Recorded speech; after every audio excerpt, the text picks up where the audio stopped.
Morning friends, শুভ সকাল সবাইকে। মনেই টাকা এই যে মেয়ে এখন একটু জল ভরছে, ভরে এগুলোকে ফ্রিজে রাখবে বোতলগুলোকে।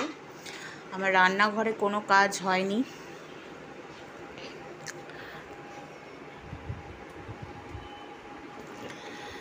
আমি আজকে ভাবছি খিচুড়ি রান্না করে ফেলবো আর ডিমের অমলেট দিয়ে মেয়েকে খাইয়ে দেবো, ব্যাস।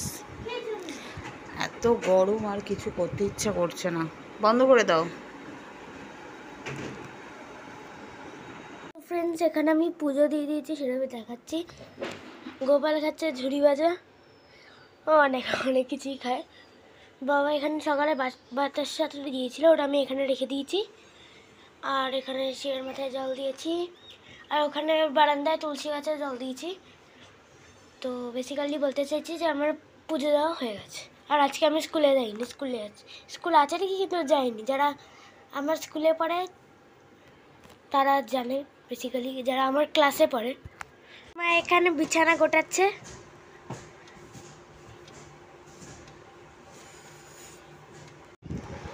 আজকে এত গরম, তার জন্য মেয়েকে স্কুলে পাঠায়নি। আর ও যে পুলকারে যায়, যে রুটে আর কি আমার বাড়ি, তো সেই রুটে কোনো বাচ্চাই যাচ্ছে না। সেই জন্য পুলকার দাদা বললো যে আপনার মেয়ে একাই যাবে। তো একা পাঠাতে আমি আর ভরসা পেলাম না, তার জন্য প্রচণ্ড গরম। ওর জন্য আমি ভাবলাম যে থাক, আজকে আর স্কুলে পাঠাতে হবে না। তাই জন্য আজকে ওকে স্কুলে পাঠায়নি। যা বীভৎস গরম পড়েছে।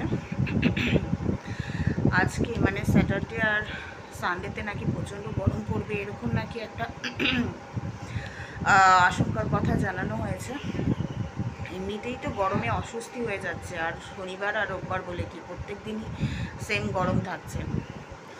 তো যাই হোক, মেয়েকে জিজ্ঞেস করলাম যে কী খাবে, দুপুরে খিচুড়ি বানাবো কিনা, কিন্তু ও বললো যে খিচুড়ি খাবে না, ব্রেড দিয়ে কিছু একটা টোস্ট মতো ডিম দিয়ে কিছু বানিয়ে দিতে। তো ওকে সেটাই বানিয়ে দেবো, আমিও ব্রেড বাটার খেয়ে নেবো ভাবছি।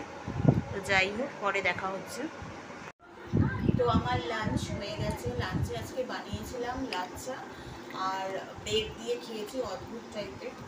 দুপুরবেলা ব্রেড খাওয়া হচ্ছে, কিছু করার নেই, এত বিভৎস গরম, রান্না করতে ইচ্ছে করছে না।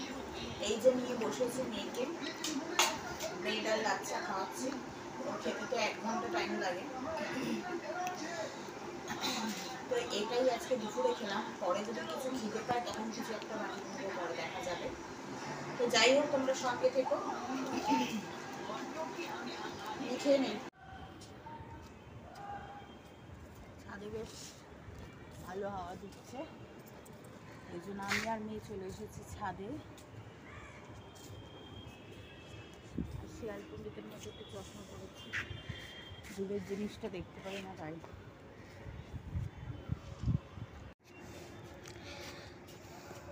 এই হচ্ছে আমাদের ছাদ থেকে ভিউ।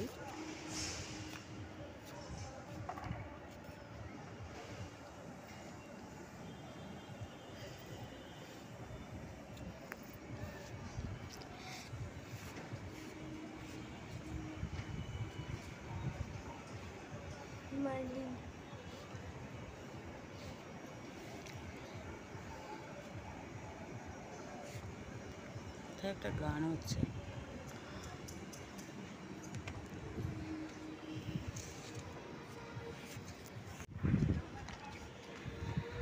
আর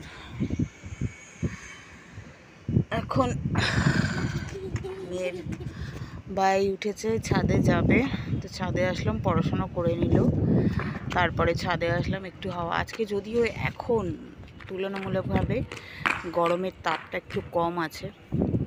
অন্যদিন যখন ছাদে আসি পুরো মনে হয় যেন ফ্লোর থেকে তাপ উঠছে।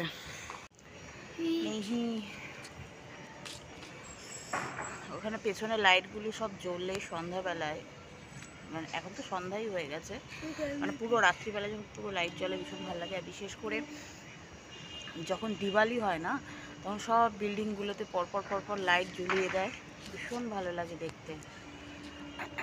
ওই দিকটা দেখা, এই তো ওই দিকটা তুই তো দেখিস, ওই দিকটা লাইট জ্বালানো নেই তো। তোমরা ট্রেনের আওয়াজ নিশ্চয়ই শুনতে পাচ্ছ। তো কিছুক্ষণ ছাদে ঘোরাঘুরি করবো, হাওয়া খাবো, তারপর গিয়ে রাত্রিবেলা রান্না বসাবো। জানি না রাত্রিবেলা কি বানাবো। আমার ইচ্ছা আছে টক ডাল আর আলু সিদ্ধ বানিয়ে দেওয়ার কথা, মানে আলু সিদ্ধ দিয়ে খাওয়ার কথা। কিন্তু আমার যে ঢুঁই রানী আছেন, ইনি আবার টক ডাল খেতে চান না। গরমকালে টক ডাল খাওয়াটা খুব ভালো। চুপ কর, টক চাটনির মতো টক করি না, টক ডালে একটু হালকা মিষ্টি থাকে। এই হচ্ছে এক একজনের এক এক মত, তার জন্য দেখতে হবে, দেখি কি বানাই। পরে দেখা হচ্ছে তোমাদের সাথে। তো ছাদের লাইটটা জ্বালিয়ে দিয়েছে, আর এখানে সন্ধ্যা দিচ্ছে, পুজো হচ্ছে। তো যাই হোক, আজকের ব্লগটা এই পর্যন্তই রাখছি। রাত্রিবেলা কি রান্না করবো তো এখনো ঠিক নেই, তো সেই জন্যে এখানে হাঁটতে হাঁটতেই আজকের ব্লগটা শেষ করে দিচ্ছি। তো আজকে সারাদিনের ব্লগটা যদি তোমাদের ভালো লেগে থাকে তাহলে অবশ্যই আমার চ্যানেলকে সাবস্ক্রাইব করবে, লাইক করবে এবং শেয়ার করবে। আর তার সাথে লিখে পাঠাবে আমার ব্লগগুলো তোমাদের কেমন লাগছে। কিরকম বদমাস। আর যে সমস্ত বন্ধুরা এখনো পর্যন্ত আমার চ্যানেলকে সাবস্ক্রাইব করোনি তারা ঝটপট সাবস্ক্রাইব করে দেবে। কিরকম অসভ্যতা করে দেখো। যারা ওকে শান্ত বলতে তারা দেখে নাও কিরকম বদমাইশি করে। চারিদিকে সন্ধ্যা হচ্ছে, তাই জন্য সন্ধ্যাবাতি দেওয়া হচ্ছে। সবাই ভালো থাকবে, সুস্থ থাকবে। তোমাদের সাথে দেখা হবে আবার নেক্সট ব্লগে। আজকের মতো এ পর্যন্ত। টাটা। এই টাটা কর।